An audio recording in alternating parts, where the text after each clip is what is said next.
நீதிமொழிகள் 16ஆம் அதிகாரம். மனதின் யோசனைகள் மனுஷனுடையது, நாவின் பிரதியுத்தரம் கர்த்தரால் வரும்.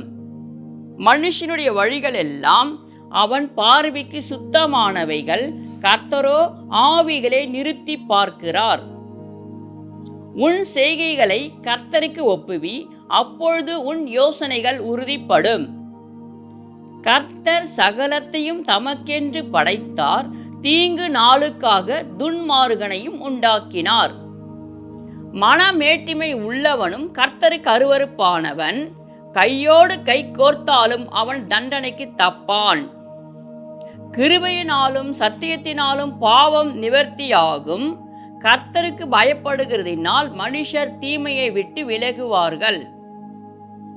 ஒருவனுடைய வழிகள் கர்த்தருக்கு பிரியமாயிருந்தால் அவனுடைய சத்துருக்களும் அவனோட சமாதானமாகும்படி செய்வார். அநியாயமாய் வந்த அதிக வருமானத்திலும் நியாயமாய் வந்த கொஞ்ச வருமானமே உத்தமம்.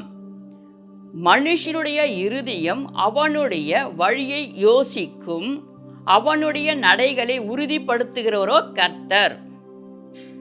ராஜாவின் உதடுகளில் திவ்ய வாக்கு பிறக்கும், நியாயத்தில் அவன் வாய் தவறாது. சமுத்திரையான நிறைக்கோலும் தராசும் கர்த்தருடையது, பையில் இருக்கும் நிறைக்கல்களோ அவருடைய செயல்கள். அநியாயம் செய்வது ராஜாக்களுக்கு அருவருப்பானது, நீதியினால் சிங்காசனம் உறுதிப்படும்.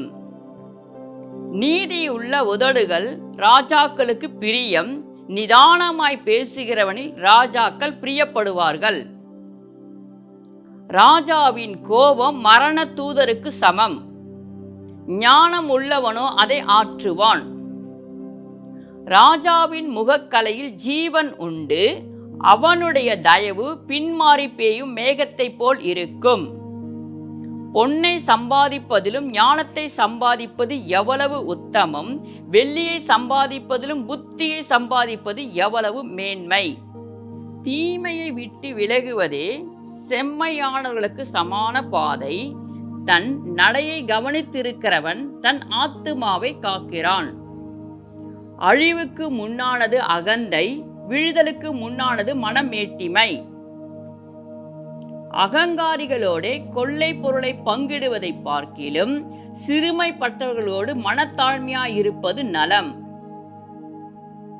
விவேகத்துடன் காரியத்தை நடப்பிக்கிறவன் நன்மை பெறுவான், கர்த்தரை நம்புகிறவன் பாக்கியவான். இருதயத்தில் ஞானம் உள்ளவன் விவேகி எண்ணப்படுவான், உதடுகளின் மதுரம் கல்வியை பெருக பண்ணும். புத்தி தன்னை உடையவனுக்கு ஜீவ ஊற்று, மதியினின் போதனையோ மதியினமே. ஞானியின் இருதயம் அவன் வாயுக்கு அறிவை ஊட்டும், அவன் உதடுகளுக்கு அது மென்மேலும் கல்வியை கொடுக்கும். இனிய சொற்கள் தேன்கூடு போல் ஆத்துமாவுக்கு மதுரமும் எலும்புகளுக்கு ஔஷதமாகும்.